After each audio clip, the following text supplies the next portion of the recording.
What if everything I've built, every dollar, every tower with my name on it, meant nothing the moment I saw two children eating from the same bowl in a dark, broken apartment?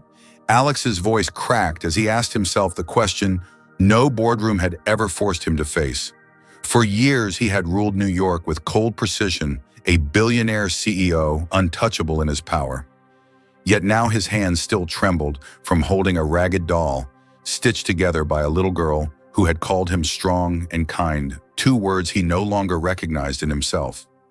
The weight of forgotten promises, the ghost of a brother he had lost to despair, and the fragile trust of a family he never knew existed pressed against his chest until he could hardly breathe.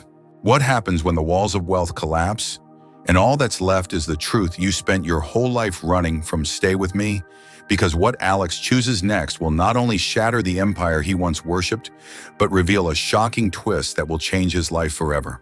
Alexander Bennett had built his empire on precision. Every meeting was timed to the minute, every deal measured by profit margins and projections. At 42, he was a man feared in boardrooms and envied by rivals, a billionaire CEO with no patience for weakness. That morning, as the rain blurred New York's skyline, he decided to do something most executives would delegate to human resources: fire a failing employee with his own hands. To Alex, control was everything. Emily Carter Bennett, junior analyst, had become unreliable. Missed calls, vanished mid-presentation, excuses. In Alex's world, excuses were poison. He had told himself this would be quick, a knock at the door, a signature on a termination form, and done.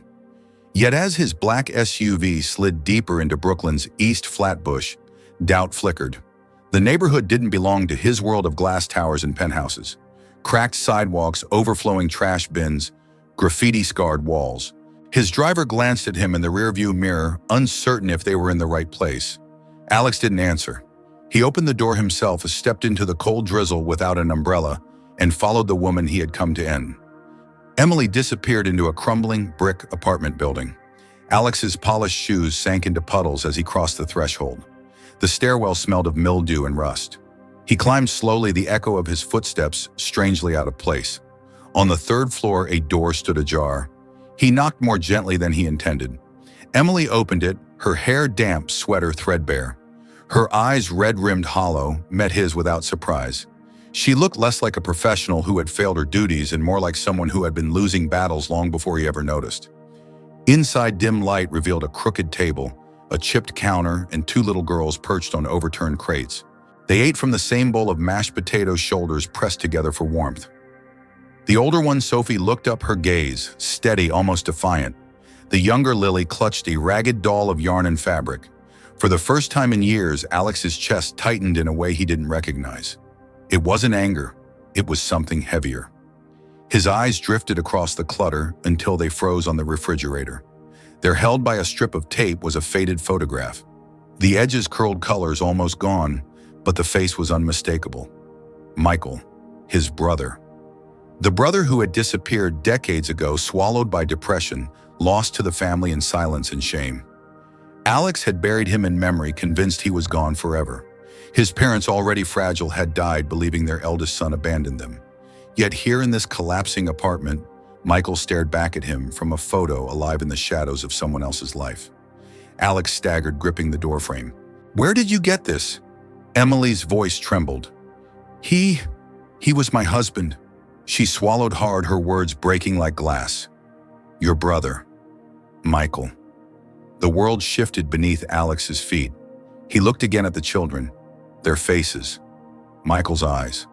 Michael's stubborn jaw stared back at him through time. His nieces, his blood. Family he didn't know existed until now. The silence stretched thick with everything unsaid. Finally, Emily whispered, "You don't owe us anything. I never wanted you to know. You were up there and we were down here. I didn't think you'd even remember him." Alex's throat tightened. Remember him? He remembered too much. The slammed doors, the late-night arguments, the shame his parents carried when Michael slipped further into darkness. Alex had chosen ambition, bearing grief under success. And now, standing in this suffocating apartment, he realized that what he buried had been waiting for him all along. Before he could speak, Sophie stood up, clutching her rag doll. She walked slowly toward him and held it out with both hands. Mama says you're strong and kind." The doll was patched together with scraps, but her words pierced sharper than any accusation. Alex's hand shook as he took it, the fabric warm from her grasp. Strong, kind. He felt neither. He felt like a man whose fortune couldn't erase the sight of two children eating from one bowl in a freezing apartment. Then his gaze fell to the wall beside the fridge. A paper was taped there, creased, stamped official. He stepped closer. An eviction notice. Emily and the girls had days, maybe less, before the city threw them into the streets. Something inside him snapped. For years he had built towers of steel and glass, but in this one moment they all felt meaningless. He turned back to Emily, but before he could speak, a voice bellowed from the hallway. "Renta, you're 3 months behind, Emily." A heavy fist pounded the doorframe. A man reeking of alcohol stumbled into view, face twisted with rage. "You think you can hide from me? You and your brats are out on the street if you don't pay tonight." Emily froze instinctively, pulling Sophie and Lily behind her. Alex felt his body move before his mind caught up. He stepped between them and the intruder, his voice low steady. "That's enough," the man sneered. "Who the hell are you?" Alex straightened his presence, filling the narrow hallway. He had faced hostile investors, ruthless competitors, governments even, but never with stakes this personal. His eyes locked on the landlords. "I said that's enough. You will not touch them." For a tense moment, the man's drunken bravado faltered under Alex's steel glare. Muttering curses, he staggered back down the hall, slamming the stairwell door behind him. Silence fell again, broken only by Lily's soft sobs. Alex turned back. Emily's eyes were wide, searching his face as if seeing him for the first time. He had come here to end her career. Instead, he had discovered the only family he had left and nearly watched them be destroyed by poverty and neglect. "I came here to fire you," Alex whispered, his voice heavy with disbelief. Emily nodded faintly, tears spilling despite her efforts to hold them back. "I know, but I found something else." His gaze swept over Sophie and Lily, then back to the faded photograph of Michael. His voice cracked as he spoke again. "I found my family," and in that instant, the man who once believed compassion was weakness felt his carefully built world begin to crumble, not from failure, but from love breaking its way back in. Will Alex leave and protect his empire, or risk everything to protect the family he has never known? The night after Alex left Emily's apartment, he didn't sleep. He sat in his penthouse high above Manhattan, staring at the skyline he had once believed was his kingdom. The city lights flickered against the glass walls, but instead of feeling powerful, he felt hollow. The ragged doll Sophie had handed him still rested on the table beside him. He turned it over in his hands, each stitch mocking him. Strong and kind, the girl had said. Words that didn't belong to him. Not yet. By morning, his mind was at war. The rational side of him, the CEO who lived by numbers and contracts, screamed to walk away. Emily's problems weren't his responsibility. He had empires to protect, a board of directors, to answer to investors demanding his every hour.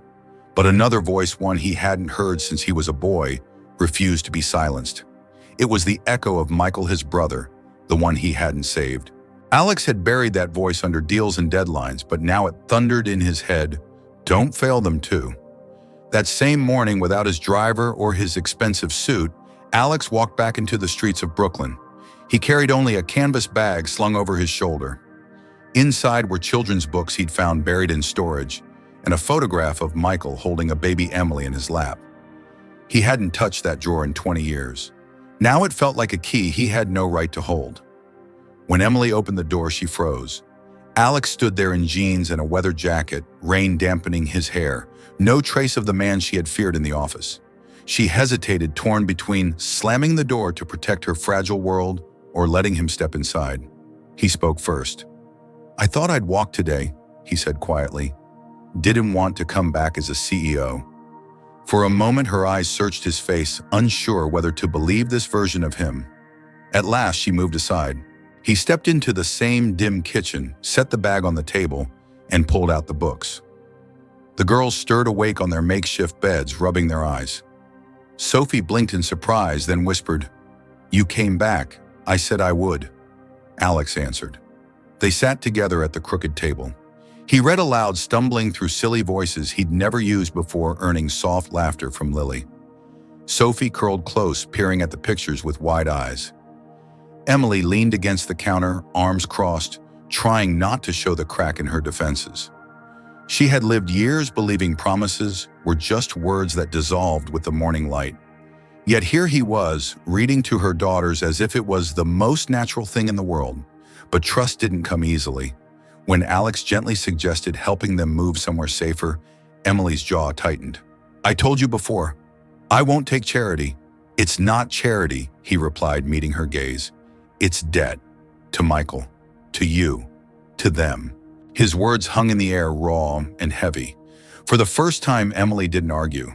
She simply looked at her daughters, at the fragile hope flickering in their eyes, and gave a small nod. Later that day, they drove across the city in Alex's car. The girls were restless in the back seat, marveling at the smooth leather seats and the way the windows moved at the touch of a button. Emily sat stiffly beside him, tension thick between them. Alex showed them 3 apartments in Manhattan, modern, polished, pristine. Emily rejected each one. Too cold, too sterile. She wasn't looking for luxury, she was looking for life. Finally, he took them to Queens near Forest Hills. The last apartment was modest, sunlit, with creaking floors and peeling paint, but it overlooked a park where children played. A school stood a block away. Sophie and Lily dashed through the empty rooms, their laughter echoing against bare walls. Emily lingered in the doorway, her hand brushing the frame as though testing if the place could hold the weight of their lives. "This one," she said at last. Alex studied her. "Are you sure?" She nodded firmly. For the first time, he saw something like relief soften her face. His phone buzzed sharply in his pocket. He stepped outside to take the call. On the other end, his assistant's voice was urgent. "Alex, the deal with the Dubai investors is collapsing. If you don't get here now, we'll lose everything." He looked back at the window where Sophie and Lily were still running, their laughter drifting into the street. His empire or his family? For a man who had always chosen the former, the decision should have been instinct. Instead, he silenced the phone and slid it back into his pocket. When he returned inside, Sophie was waiting. She looked up at him, eyes far too old for her age. "You're not going to disappear, are you?" "Like Dad did." The question shattered him. He saw Michael's face in hers, the same pleading eyes he had ignored years ago. For a moment, Alex couldn't breathe. He knelt down to her level voice, low but steady. "No, Sophie. I'm not leaving. Not now. Not ever." The words burned as they left his throat because they weren't just a promise to her, they were a challenge to himself, a vow that would demand more than he had ever given. Emily stood silently in the corner, her expression unreadable. But deep in her guarded eyes, Alex caught a flicker, something between disbelief and desperate hope. As they left the apartment that evening, the rain had stopped and the city seemed strangely quiet. Alex walked behind the girls, listening to their giggles. For years, his footsteps had echoed alone in marble lobbies and glass towers. Now, for the first time, he felt those echoes belonged to something larger, something worth breaking for. And will Emily believe Alex's promise after so many years of silence and absence? Or will she still doubt whether he can stay? The following weeks unfolded like a life Alex never thought he would live. He found himself on the floor of Emily's new apartment in Queens, his tie discarded, his sleeves rolled up, crayons scattered around him. Lily leaned against his side, dozing off with a half-colored page beneath her hand, while Sophie read haltingly from one of the storybooks he had brought. The air was warm-filled, not with the silence of despair, but with the soft rhythm of children's laughter. Emily stood in the doorway, arms folded, not in defense this time, but as though holding herself together against emotions she didn't want to show. For years, Alex had measured his worth in billions in skyscrapers and power plays that bent entire markets. Now he measured it in moments, Sophie's tentative smile when he returned Lily's giggle, when he misread a word, Emily's quiet exhale, when she realized she didn't have to fight alone anymore. Yet beneath this fragile joy, Alex felt the pull of another world, the boardroom waiting, the empire demanding, the investors who had already questioned his every move. He was a man straddling 2 lives, and he knew he couldn't keep both forever. The breaking point came at a board meeting in Manhattan. The table gleamed, the skyline stretched endlessly behind him, and every seat was filled with stiff suits ready to hear the quarterly forecasts. Alex rose, but instead of graphs and numbers, He spoke of legacy, of family, of responsibility beyond profit. He announced the Bennett Foundation housing for struggling families, scholarships for children, support for single mothers. His words rippled across the room like an earthquake. One of the most powerful investors, a man who had backed Alex from the beginning, stood sharply. "If you divert resources for this nonsense, you will sink us. Step back into line, Alex, or we'll force you out." The room held its breath. Alex's pulse thundered, but his voice did not shake. "If I lose everything because I chose people over profit, then maybe it wasn't worth keeping. I won't walk away from them." Silence followed, heavy and dangerous, but Alex felt something unshackle inside him. For the first time, he wasn't speaking as a CEO defending a corporation, he was speaking as a man protecting a family. That night, he returned to Queens exhausted, unsure if his empire would survive the storm he had stirred. But as he entered the apartment, Sophie ran to him with a drawing in her hand. Stick figures stood together holding hands under a roof. "This is us," she said proudly. "Me, Lily, Mom, and you." The paper shook in his hands. He couldn't answer, not with words. Instead, he knelt down, pulled both girls into his arms, and let the fragile miracle of belonging wash over him. Later, as the children slept, Emily stepped onto the small balcony. Alex followed, holding 2 mugs of tea. They stood side by side, the city glowing quietly around them. She spoke first, her voice breaking. "There were nights. I almost gave them up. I thought maybe foster care would give them more than I could." The confession cut through him like a blade. He turned to her, pain tightening his chest, but instead of judgment, he offered only honesty. "You held on. That's more than most could have done. You're stronger than you think." Her eyes shimmered with unshed tears. "I don't know if I can trust that you'll stay." He set his mug down and took her trembling hand in his. "Then let me prove it. Not with money, not with promises, with time, with presence, with never walking away again." In that quiet moment, something shifted. The walls Emily had built from years of disappointment cracked, and through them slipped the first fragile threads of hope. Weeks turned into months. The apartment filled with warmth, a proper table, beds the girls had chosen, curtains that glittered with stickers Lily insisted on. Dinner was simple grilled cheese soup pasta, but the girls laughed through every meal, and Emily's guarded eyes softened each night Alex returned. One Sunday evening, as Alex read aloud with Lily curled in his lap, Emily sat beside him on the couch. Sophie leaned against his shoulder and whispered, "You're staying this time, right?" His voice thickened, but his answer was steady. "Yes, I'm staying." And for the first time in decades, Alexander Bennett, the man who thought he had everything, finally felt he was home. Not in the towers he had built, not in the empire he had ruled, but in the fragile, imperfect, beautiful family he had almost missed. Would you have risked your entire career and reputation, like Alex did, just to protect the only family you had left? And if you were Emily, would you let go of years of mistrust to believe in someone who once turned away? What do you think about this story? Thank you for staying with me until the end. If you loved it, comment no more than 3 below. If you felt neutral, comment number 2, and if it didn't move, you comment number 1. Tell me what country you're watching from, and don't forget to drop a heart, and share this story with someone who needs it. See you again in the next emotional story.